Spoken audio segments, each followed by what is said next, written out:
Sims, let's go.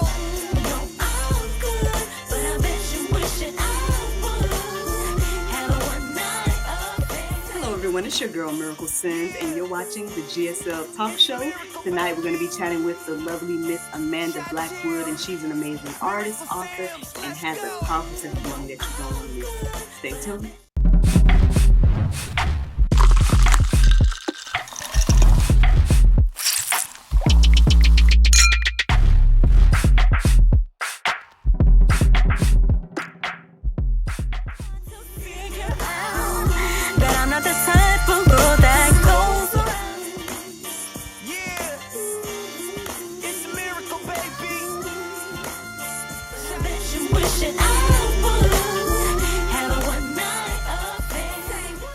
Welcome back to the GSL Talk Show. I'm here with the lovely Miss Amanda Blackwood. How are you?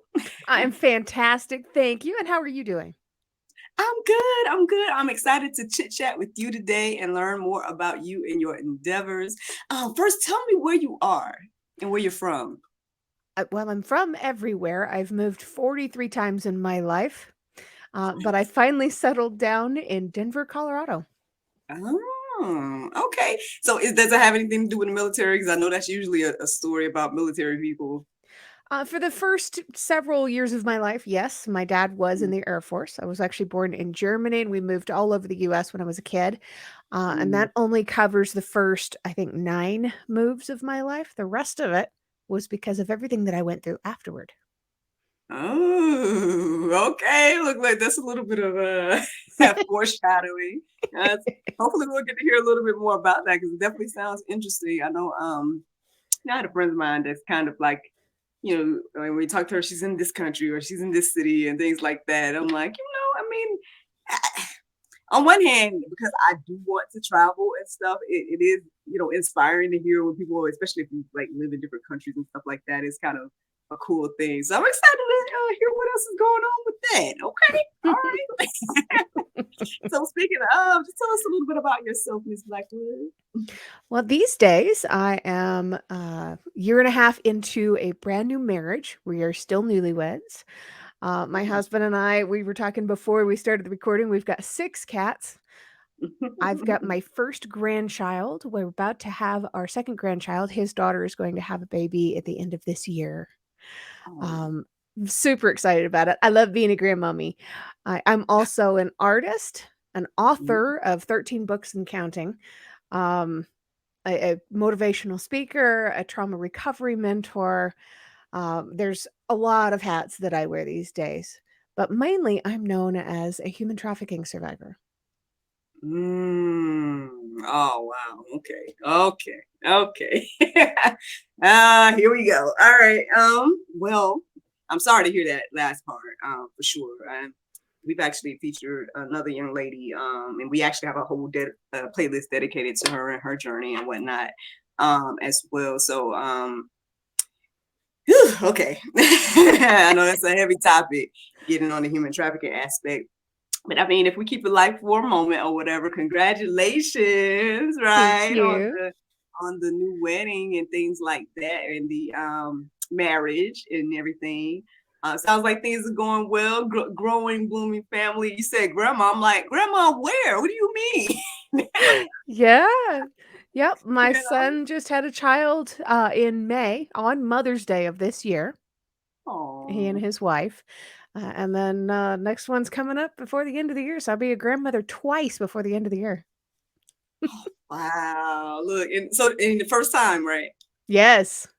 Yep. So this is like brand new territory for everybody. How's it going? It's terrifying. No, why? I mean, other than the craziness of the world, because I mean, I was there back when I'm a mom now as well, and it's like, yeah, it's not that I didn't want to have children or something like that. It just was like, well, one wanted to reach certain goals, because I thought is a whole thing, but I did think like, oh, well, because you hear the narratives about you can't do things when you have a child, X, Y, and Z. But honestly, I find it to be the complete opposite. I feel like my son, having him has pushed me to do more of my dreams and goals and stuff, to be like, and I am going to achieve it, and I am going to continue. And I'm, it's Yeah. pushed me in ways. But I understand that in the past, maybe people looked at it like, oh, you have to change your whole life, X, Y, and Z. And that's what I expected. So that was one thing that made me kind of hesitant. And then also, of course, looking at the crazy world that we live in, and you're like, oh, do you really want to bring anyone new into this? But anyway, I mean, life continues and goes on, and there's a lot of good and whatnot in the world as well. But anywho, so you're Yeah. saying no? Then you're saying Well, I think it's important to bring more people into the world right now because we need more good people. And if we raise them up right, we can mm-hmm. have those good people that we need in the future. Yes, But ma'am. the whole terrifying part for me is that if I'm a grandmother twice by the end of this year, that means I'm getting old. Oh goodness. Well, yeah, don't look at it. It seems like, with your spirit that I'm seeing and whatnot. I mean, it's gonna be a while. You probably feel like they say the grandma or, something like that. Cause I'm not getting grandma. I already bought myself an old antique wooden rocker chair with a leather seat on it. It creaks when you sit in it, and it is wonderful.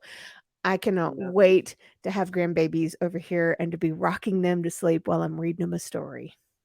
Oh, that's so sweet. I love it. I love it. At first, when you first were saying that, I was just kind of imagining you with some lemonade on the porch.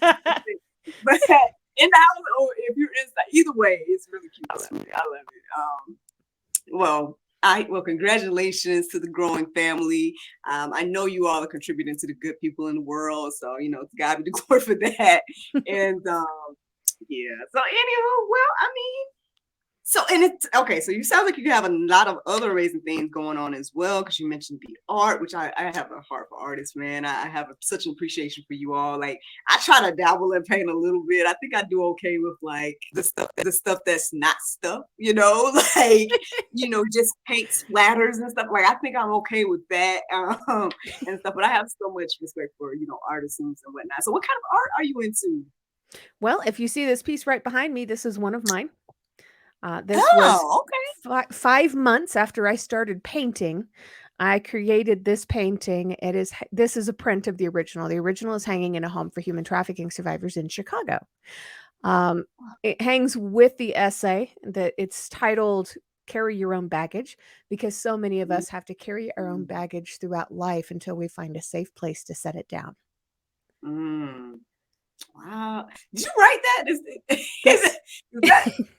That's a nice little bar right there. Okay. Until you find a place to set it down. That's good. That's good. And I'm loving the art too. So it's a woman in a hat and a dress in a field.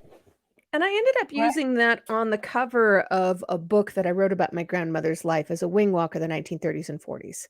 She was a woman that Wow. had her own baggage that she had to carry. And when I wrote Mm. her story, I knew that she didn't have the happy ending that she deserved, so I gave her one. And Oh. I had so much fun writing this story, but there's actually a real life murder mystery in that book. And Mm. I didn't know until after the book had already been published that in 1940 they did find a John Doe in Pulaski County, Arkansas, and I believe I know who it is. What? Oh. That's on a whole nother level. Like it's so funny. Like I host like murder mystery dinner shows and stuff. So you Oh, said murder fun. mystery, I'm like, oh, you talking about real stuff. I'm like, oh, Yeah, that's oh real story in that one. no. They're like, excuse me, man, we need to take your book for Well, and I'm sure they probably couldn't even use it because everything that I've got is hearsay and conjecture. mm. It was passed down from my grandmother, and yeah. Uh-oh. I ain't trying to incriminate nobody. Uh-oh. Let me stay away from that part then. They're Yeah, like, trying to be like I good. said, big brother's listening. They're like, oh yeah, let's go and look into that Amanda Blackwood. It wouldn't be a Oh first. no. And it's a and you said that was only 5 minutes. I mean 5 minutes, 5 months into you doing art that you created that piece? Yes, it was actually part of my therapy. I just started painting in January of 2021. Right after I Hmm. had finished writing my autobiography, my therapist said, "Well, now what are you going to do?" When I said, I don't know at the moment." She said, "Why don't you try painting?" It's like, I have tried painting and I'm terrible at it. I see no reason to try it now. And she said, "I'm sending somebody over with canvases and paintbrushes and paints, and I want you to try. Doesn't matter what it looks like. Doesn't matter what you paint. Just paint." Mm, Because mm, one of the things that I learned throughout therapy and throughout my personal education is that when you have survived any kind of trauma, you have these trauma reactions, and one of them is a need for control. And when we mm, only control about 10% of the life that we live and everything that goes on, we're looking for an outlet for being able to have some sense of control. You can find that with writing, you can find that with painting or with cooking. You can figure out, you can measure and control how much flour you put into a loaf of bread. You need to mm, have these forms, these outlets of a sense of control within your life to be able to help you to battle back against these trauma reactions so that you can retrain your brain to have healthier reactions in the future. It mm. was amazing. So now I have Oh, my first ever solo art exhibition coming up in August. well, yay, congratulations. That's my birth month, by the way. So, woo. That's my son's birth month. Oh, very cool, very cool. Yeah, look, we have to compare dates when we get off of here. Like, oh, what was it? Cool. Okay. Well, congratulations on all of that. That's amazing. And as you were sharing your story too, I was thinking about a friend of mine who had a similar situation when it comes to art and whatnot, where it was, a form of therapy for her and whatnot as well. So who knows? I don't know if y'all need to connect or something, but we'll see about that too. But yeah, okay. Well, I'm glad that you found an outlet and something that you could control and can use obviously for your healing and everything. And look at the amazing doors that have been opened now through the art that look you almost didn't want to do. So yeah, congratulations on that. And then you say you got 13 books. I need to catch up with you. I done published a few, but I ain't in the teens yet. So Yeah, I published my first in 2018 and discovered that this is my new addiction. I love oh, being able to write stories and share them with the world, and it's been a great adventure. that's awesome. Like I totally feel you on that. Like once I published my first one, I'm like, and let me go ahead and work on another one then. And now we'll do this. And so I think what's held me up with, because I could be up there in them numbers, you know what I'm saying? I probably have published that amount, but it's like helping other people publish. You see what I'm saying? Like I've been doing that, kind of putting my stuff on to the side a little bit. Like I'm because the first year that I learned to publish or whatever, then I published what like 6 books in one year. And then I think like the year right after that is when I came out with another one. So that's where the seventh, I believe, came in. Um and then I kind of not say pause, but like helped other people basically. And then I was like, oh, let me make a Spanish version of this journal. And then and I'm like, okay. So now I'm working on another one as well, another children's book, but that prayerfully be coming out this year, you know what I'm saying? But yeah, so but I have plenty of ideas and whatnot as well. So that was just another outlet for you. Like how did you get into writing? It originally started because I was inspired by a film to start a blog. So there was a movie Ooh, back in the day called Julie and Julia, where a woman decided she was going to cook everything that Julie Child made and she's going to write blogs about it. I yeah. watched that movie when I was living in a little tiny loft apartment with nothing but wicker furniture and a cat. I had nothing. I was dirt poor. I was scraping by looking for basically anything that I could do to be able to pay the bills. And Mm-hmm. one night I pulled out my dusty old laptop and I opened it up and I had a DVD of Julie and Julia that somebody had given to me and I'd never seen it. So I popped it into the laptop. This back before streaming services. So this was actually a DVD going into the side of the machine. I And I remember those. right. And I sat there for the next 2 hours watching this movie and by the end of it it's like that's it. I'm starting a blog. And right away I knew that this was going to be something that I needed to dedicate myself to. And so I was calling it my 365 project. I was going to write something every single day. And I did that. This was back in 2010. So it overlapped into 2011. And in 2011 was actually my last event of being trafficked. So it actually takes place, some of the blog entries take place during the abuse. And looking back on it now, I can see the earmarks of somebody who's trying to cover up and trying to sugarcoat things. But at the time, I thought I was doing a really great job of trying to steer people away from believing this stuff was happening. So Mm.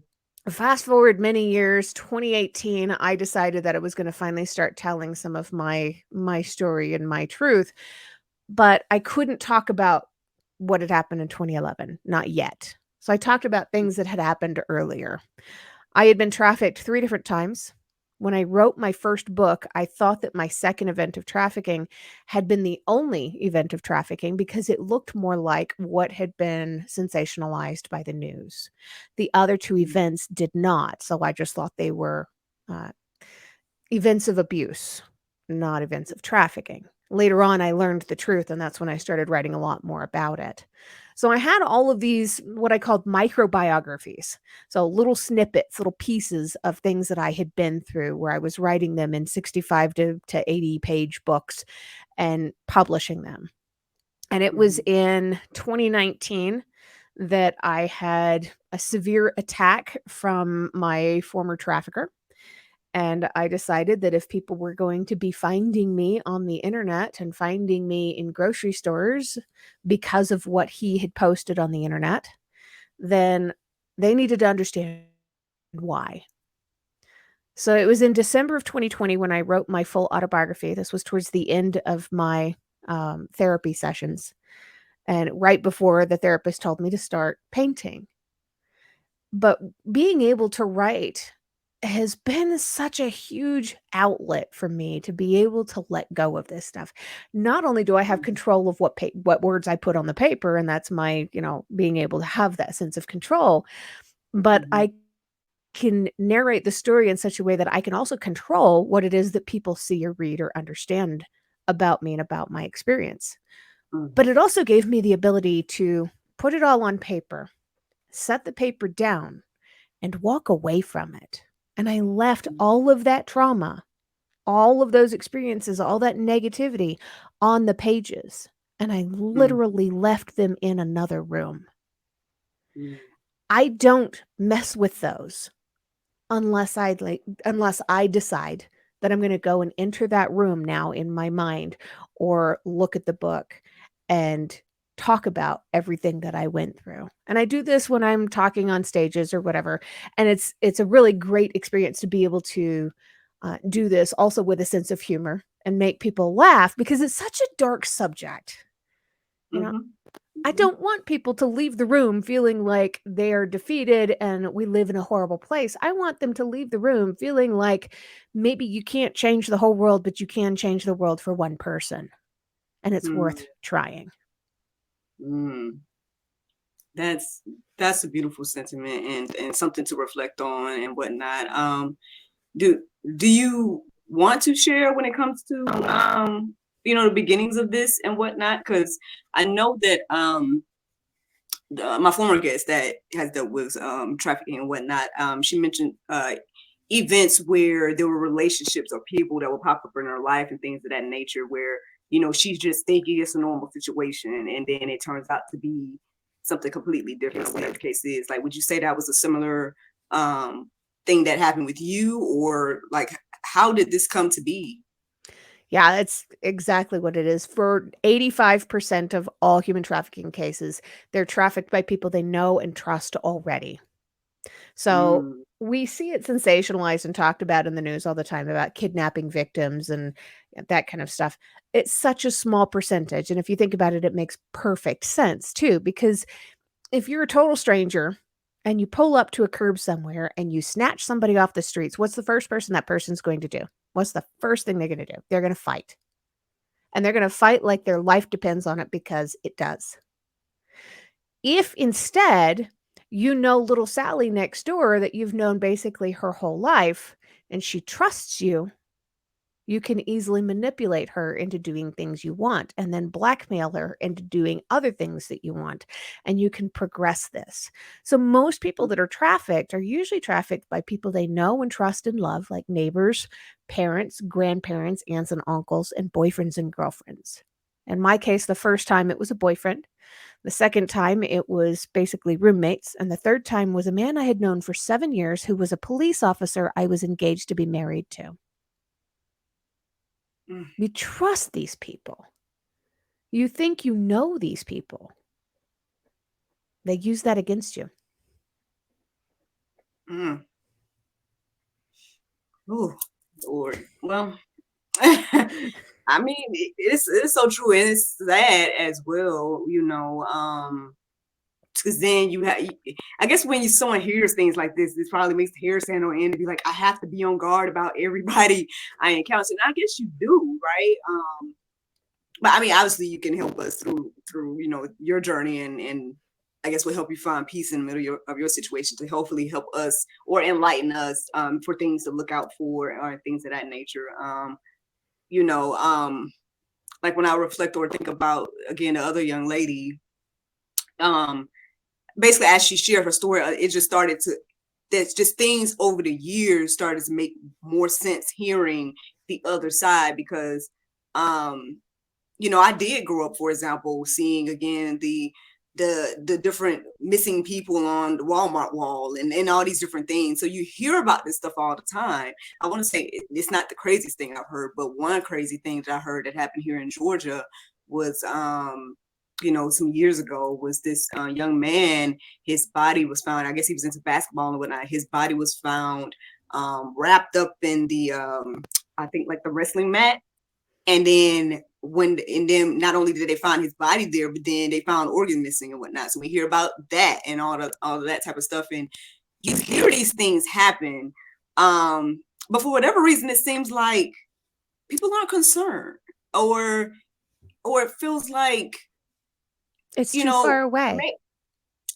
Yeah, like until it's their family member, then it's like right. And we can sit here and talk about this all day and be like, hey guys, we should pay attention to this crazy stuff going on. And we just seem so, I guess, in our own bubbles or whatever, that until it happens in our home. But then it's like, you don't want it to happen in your home, so let's take some action now, like right. But anywho, so people we know, right? The people we know, we got to keep our eye out for those individuals. Again, would you mind sharing in regards to that, or no pressure now? I don't want to, I'm very open about my whole story, and I have learned over the years how to tell my story in a productive way rather than a damaging way. I know there's a lot of things that I've been through where if I were to go into details, it can be very damaging to somebody else that has experienced any kind of domestic violence or traumas related to that.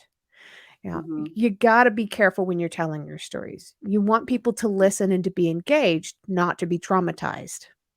I call that trauma vomiting. Don't do that to people. So, one of the things that I would say we definitely have to watch out for is manipulative behaviors. We call it gaslighting in a lot of ways these days. It's become kind of a trauma trigger word when it comes to what other people deem to be narcissistic behavior, which, by the way, is incredibly difficult to diagnose. We use it so interchangeably with domestic violence that it's become quite scary. Domestic violence does not require somebody to be a narcissist. But with specifically what to watch out for, if you see somebody that their personality is changing drastically, they're normally very outgoing, friendly, kind, responsive people who have empathy, and all of a sudden they start to shut down and they're no longer communicating. They're starting to avoid friends and family. There's something going on. It could be domestic violence, it could be molestation, and it could be human trafficking. All of these things are so overshadowed and intermingled with one another that you never know. if you know that somebody is being abused, no matter what kind of abuse it is, it's important to speak up and say something. People that are Mm, stuck in these worlds, so many victims of human trafficking blame themselves because they've been manipulated into blaming themselves by being told that it's just their own choices that have landed them where they are. You know, mm, if somebody is forcing somebody else to do something against their will, that's not their own fault. And when I tell people that I've been trafficked 3 different times, occasionally I get the question, didn't you learn anything the first time? And that's like asking a rape survivor, didn't you learn anything the first time? You're absolutely putting the blame back on the person. With most victims of human trafficking, we're no stranger to early childhood abuse. I grew up in an extremely abusive household. I was molested at 4. I started up again when I was 12 and went all the way through to I was raped at 17 by somebody I thought was my best friend.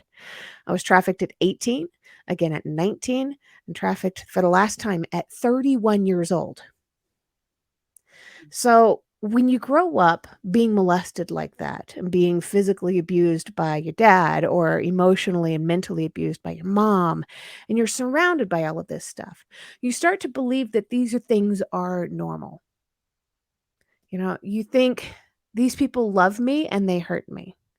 So if somebody says they love you and they don't hurt you, they don't really love you. They're not invested in you like that. They don't have these emotional responses.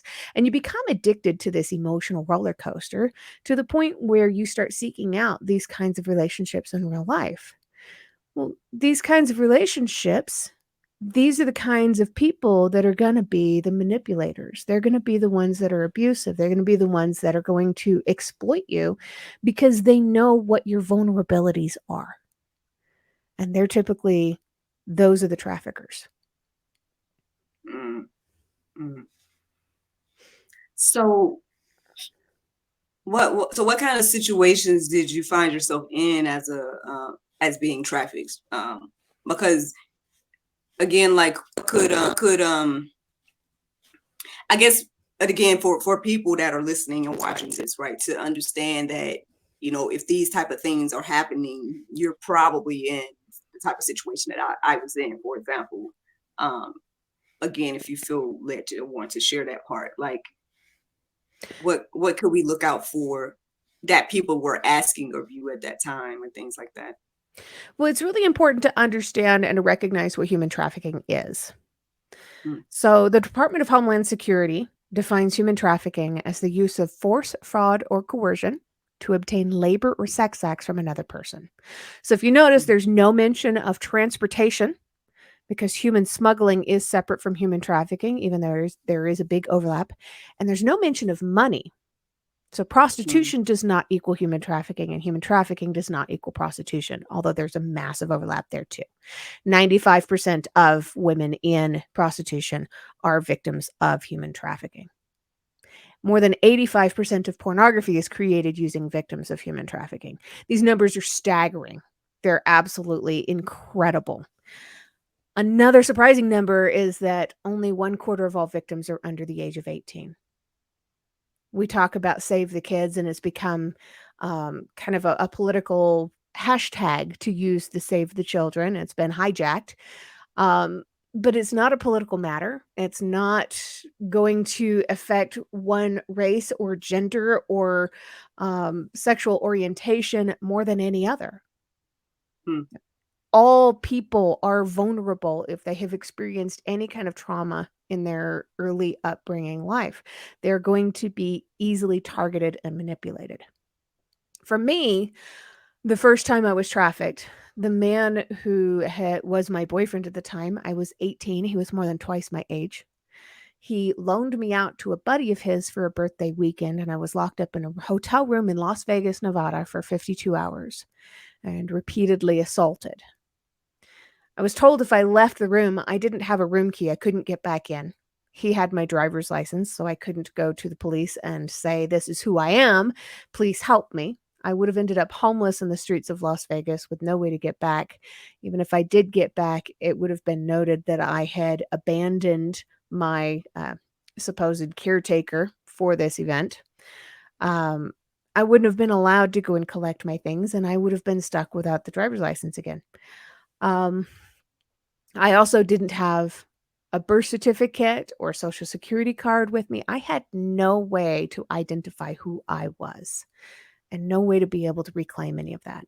So I had to sit there in a hotel room for 52 hours and allow these things to happen to me before I could get back, get my stuff, and leave. And I floated around homeless for a little while. And this is where some of those moves came in. I moved around 8 different times that year. I eventually found my way out to Florida, where a young couple found me crying at a bus stop at 10:30 at night. I had gone there to go and stay with my dad's mother. Um, I had injured myself at a horse farm at work, and I'd torn some cartilage. I needed a knee surgery done. I was going to stay with her while I got the knee surgery done, and then once I recovered, I already had a job lined up, and I would have been out on my own again and moving on with my life. And when I called and said, "Hey, I'm here. Can you come and pick me up?" Her husband answered the phone, my dad's stepfather, and said, "We're not coming to get you. You're on your own. Good luck." And I found out some years later that the reason that happened was because my parents had called them and said, "She's running from her problems again, and if you take her in, we'll never speak to you again." I was left homeless by my family. So this young couple took me in and said, "We've got a place for you to stay. You're going to stay with us until you can get on your fate." What they really meant was, "You're going to stay with us until we can find the highest bidder." They sold me like a bag of potato chips to a man named Esteban. I was locked up for 23 and a half hours in a small room with no food, no water, and no bathroom facilities. And back in the 80s and 90s when I was growing up, there was this fantastic show on TV that I absolutely loved watching called MacGyver. Richard Dean Anderson was the star, and the man could fix anything with a paperclip and a rubber band. I loved that show so much. And in those hours when I was locked into that room, I sat down and I thought to myself, what would MacGyver do? And I MacGyvered my way out of that room, and I got out and I ran. I ran for my life, and this was in Florida. I ended up in California, as far as you could get from Florida without needing a passport. Oh, So, floated around in California for a number of years. I decided I was going to be an executive assistant to somebody very important. That was going to be like my claim to fame. Instead, I was on Alias and Will and Grace, and I modeled for Harley Davidson. Did some really cool stuff. Ended up um, the low man on the totem pole working as a mall cop, and within 5 months took over and was the director of public safety and security for 6 properties in LA County. Worked very hard to secure an actual career for myself. In the meantime, it took me 7 years that I had gotten to know this man in Scotland, this police officer. And we had just been long distance pen pals. We would have Skype conversations all the time where he would be eating breakfast and I would be eating dinner, and we would share a meal together and talk about our day or talk about what yesterday was, talk about what our upcoming events were. He came over to visit me. I went over to go and visit him. And at the end of 7 years, we decided that I was going to get a fiance visa and move over there to be with him. And it took him 7 years to get me there, and it took him 7 days to start trafficking me. It was insane how fast that happened. But I had gotten to know him long distance.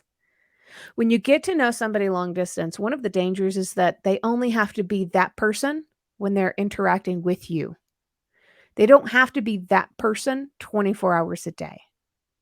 They can put on this mask and pretend to be somebody else entirely, and that's what he did for 7 years. I was smart enough to have studied psychology on my own for a number of years. That's actually how I got out. Was after a period of 5 months. I had tried multiple times to get out in other ways. I nearly committed suicide at one point. And at the end of the 5 months, I had left enough breadcrumbs along the way for him to believe that something called Stockholm Syndrome, we used to call it Stockholm Syndrome, it's now called trauma bonding, that I had this well enough ingrained in me to where I would do anything for him. And I told him, I'm here on a fiancé visa. If we don't get married, then that means I'm going to be overstaying my welcome, and the UK can kick me out of the country. And according to UK law, I will never be allowed back. My passport will be permanently banned from entering the UK. Plus, with you being a police officer, if I overstay my welcome and I'm with you, you could lose your job, and we wouldn't want that. But if you send me back to California, I can stay with a friend for the next 6 months and come back in time for Christmas, and it would be our first Christmas together. Wouldn't that be beautiful?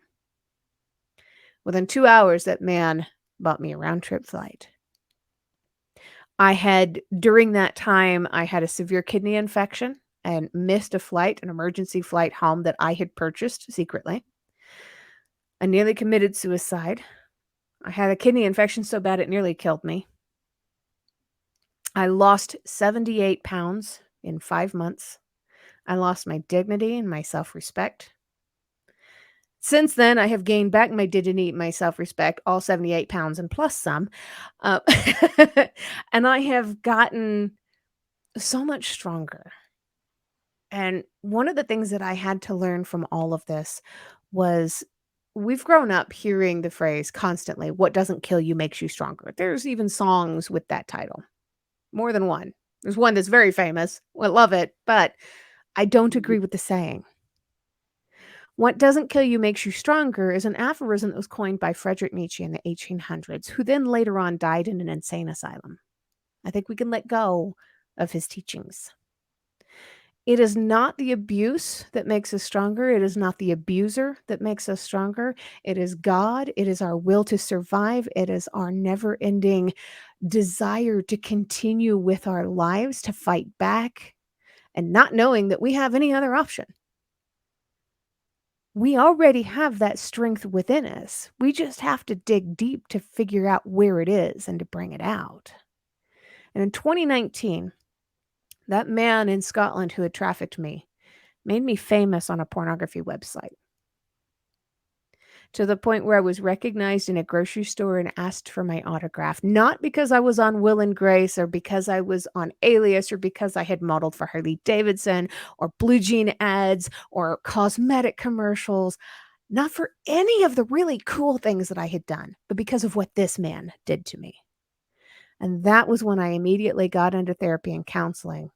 And that was when I decided to write my book, because if people were going to keep finding me, they needed to know why. I learned that I had a lion in my lungs, and God showed me how to bring it out.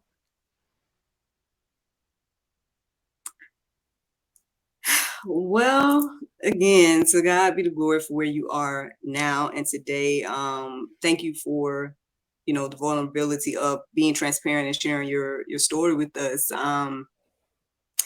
A lot there, obviously, to unpack and whatnot. I'm sure we all are going through our whole thing mentally. So I'm sorry, anybody that's watching and listening to this, because you're like, y'all probably have all the questions right now, and I'm over here like, she just dropped the mic. I really don't even get anything else to say.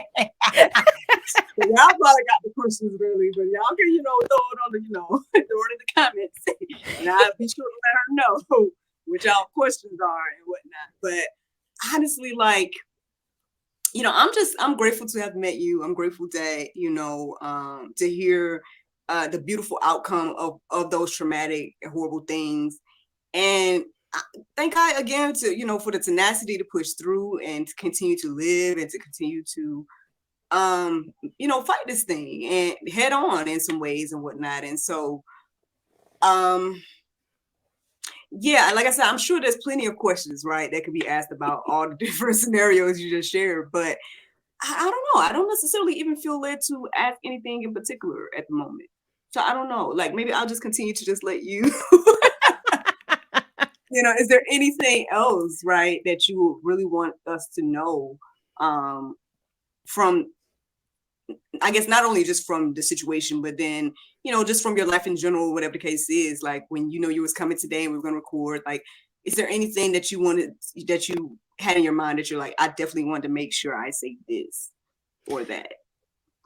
Recovery is possible. There's a lot of people who live their life in a state of this is going to happen to me again, or woe is me, this has already happened to me. You can move beyond that.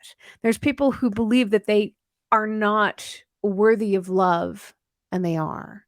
They believe that they are too broken to ever be loved by another person, and they can't have a healthy relationship. I mentioned that my husband's daughter is going to be having a baby later on this year.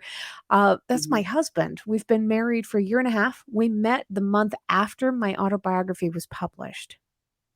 God brought this man to me because he knew that I needed a patient, caring, kind, understanding, loving, amazing human being in my life. And my husband will absolutely say that I'm the only person on the planet that's ever accused him of being patient, but he really is when it comes to me. Mhm. And you have to be willing to do the work in yourself.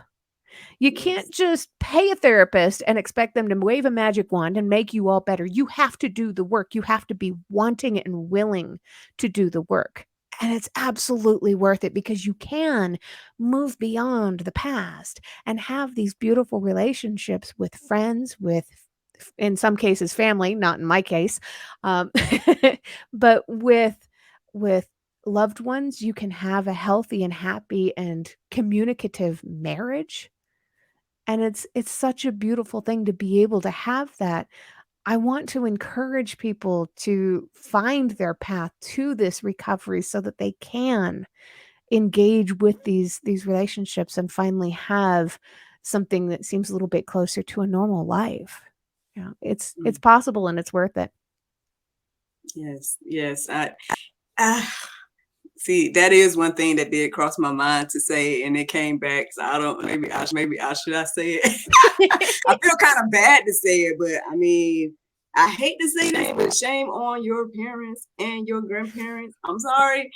Yeah, I hope those relationships go on X, Y, and Z, but shame on them for like because just another thing we talk about this on GSL all the time, the importance of parenting and all of that type of stuff, like, and not to be like, okay, everything is blamed on the parents, but for example, the scenario that you mentioned, the whole calling the grandparents and saying we're going to disown y'all or not talk to y'all or whatever that is, and then for the grandparents to be okay, let's go and do that.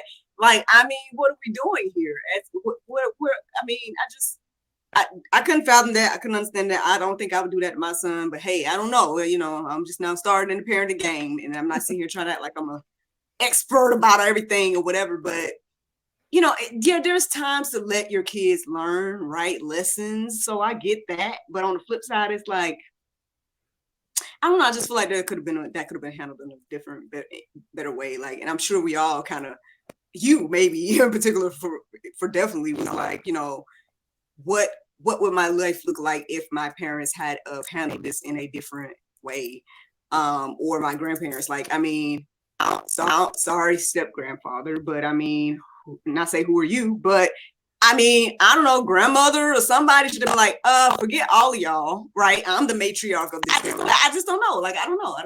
Anyway, so sorry. I feel like anyway, that's like they go to Christians judging. I mean, I'm not trying to. I'm just based on what was said. That's all I'm saying. Like, Well, and sometimes I these just things are don't get really it. difficult to understand too, but both of my Yeah. parents grew up as middle children in very dysfunctional homes. Yeah, and that's Mm. not an excuse, but you teach what you learn, you know? I guess. But see, well, yeah, because everybody handles things in different ways. I'm not saying that. What am I saying? I guess I'm just knowing, for example, if you've been through things, right? Even if you did, you know, you can only do what you're taught X, Y, and Z. But it seems like there should be something in us to be like, you know what, I want to be better, right? I want to break the generational curse or whatever the case is. Like, I want to. I mean, I don't know, Yes. like, you know what I'm saying? Like, there should have been some type of family, or because that's the I say the sole job of being a parent, but it's one of the big ones Yeah. of being there to show that unconditional love. You're the first example of unconditional love to your child, right? Right? Confused Yeah. here? Like, Should I be. mean, God is there, yes, but then the parent, I mean, as the mom or dad, or I mean, there's just Anyway, because I obviously I'm here. He made us in our image, but he also gave us free will. And and I ask that question all the time. I'm like, Lord, listen, we could have just been like the Sims and just doing what you wanted us to do, because the free will that you gave us, like, look what we do with it. I don't understand why you gave it. Like, I do totally understand, because again, we couldn't truly love someone if we're forced to love them, right? So I do understand that, but when you look at all the crazy things that we do outside of that, it's like, do we deserve the free will that you gave us? I don't think we do. Because humans, we do so much evil to one another, which is just the craziest thing. But anyway, I know we can go on and on and on. So, Miss Amanda, obviously we see your giftings when it comes to being a speaker. We've heard about, your amazing story and books and everything like that, and your art and all of this. Would you please share with us, where can we find you and your work and everything like that? So my website is growthfromdarkness.com, and that's for the Growth from Darkness book series, and I've got a couple of podcasts. All that information is over there. I have a personal website also, detailedpieces.com. All of my books are available through Barnes & Noble. If you go to Barnes & Noble online, you can order the paperbacks. You can get it for the Nook. You can get it on Kindle if you go to Amazon. All of my stuff is all over the place. And I do have an Etsy shop for art and for art prints and for signed books, all that good stuff. Amazing. Well, you are definitely welcome back anytime, ma'am. I hope that we stay connected and whatnot, because, I'm trying to at least be a voice, right, for the human trafficking survivors and things of that nature. I mean, that hasn't been my testimony or whatever, but again, coming across, there's some reasons, basically. And there's several reasons. We can talk about it afterwards, whatever. But one, I definitely coming across the other young lady was one of the things that got me on this path and whatnot, to do at least try to do my part in sharing and making awareness and whatnot. So we'll see what else the Lord does with that. I don't know what all is going to come or whatever, but I mean, I feel like we got to, stay in touch. Let's, maybe we can have you speaking or something one day. I don't know. We're going to see what the Lord do, but I appreciate you and your time. I appreciate you and sharing your testimony and everything like that. Is there anything else you would like to share with us before you go? No matter where you are, no matter what you're going through, just know the Lord's got you. Amen. Look. And that's the real mic drop. I'm going to let y'all go on that note. Thank you so much again, Ms. Amanda, for your time. And thank you.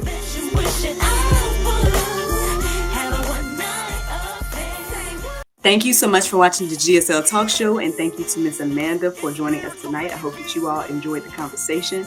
Don't forget to like, subscribe, and share. And let's be diligent and preventative when it comes to this whole idea of human trafficking and everything like that. If you guys want to actually hear more about the human trafficking survivor that I was mentioning, then check out the playlist dedicated to Ali Collins. Good night.